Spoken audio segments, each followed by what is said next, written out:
ആശുപത്രി വികസന സമിതിയുടെ ഫണ്ട് അപര്യാപ്തം മൂലം കോട്ടയം മെഡിക്കൽ കോളേജിൽ രോഗികളിൽ നിന്ന് അധിക തുക ഈടാക്കാനുള്ള തീരുമാനത്തിനെതിരെ പ്രതിഷേധം ശക്തം. ICU രോഗികളിൽ നിന്ന് 500 രൂപയും വെന്റിലേറ്ററിലെ രോഗികളിൽ നിന്ന് 750 രൂപയും പ്രതിദിനം പിരിക്കും. ജനുവരി 8-ന് മന്ത്രി VN വാസവന്റെ സാന്നിധ്യത്തിൽ ചേർന്ന ആശുപത്രി വികസന സമിതി എക്സിക്യൂട്ടീവ് യോഗത്തിലാണ് തീരുമാനം. ഇത് സാധാരണക്കാരോടുള്ള വെല്ലുവിളിയാണെന്നും തീരുമാനം പിൻവലിക്കണമെന്നും BJP ആവശ്യപ്പെട്ടു. ശരിക്കും പറഞ്ഞു കഴിഞ്ഞാൽ അതിനേക്കാൾ ഉപരി ഇവിടെയുള്ള സർക്കാർ സംവിധാനത്തിലുള്ള ആളുകൾ കമ്പിപ്പാരയുമായി കക്കാനിറങ്ങുന്നതാണ് അതിന് ഉചിതം എന്ന് ഞാൻ പറയേണ്ടി വരും.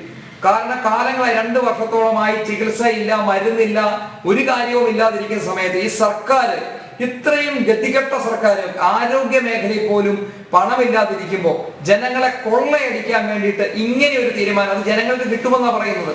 അത് കാശ് APL ആയിട്ടുള്ള കാശ് അധികമായിട്ടുള്ള ആളുകളെ ചികിത്സിക്കാനാണ് ആ സംവിധാനം എന്ന് പറയുമ്പോൾ നിങ്ങളെപ്പോലുള്ള ആളുകൾ വിദേശത്ത് പോയി ചികിത്സിക്കുകയും അതുപോലെ തന്നെ കാശുള്ള ആളുകൾ പ്രൈവറ്റ് ആശുപത്രിയിൽ പോകുന്ന ഇവിടുത്തെ സാമാന്യ ജനത്തിനറിയാം. ഒരു രേഖയുമില്ല, ഉടുതുണിക്ക് മറുതുണി ഇല്ലാതെ വരുന്നവരാ കൂടുതൽ കോട്ടയം മെഡിക്കൽ കോളേജ്.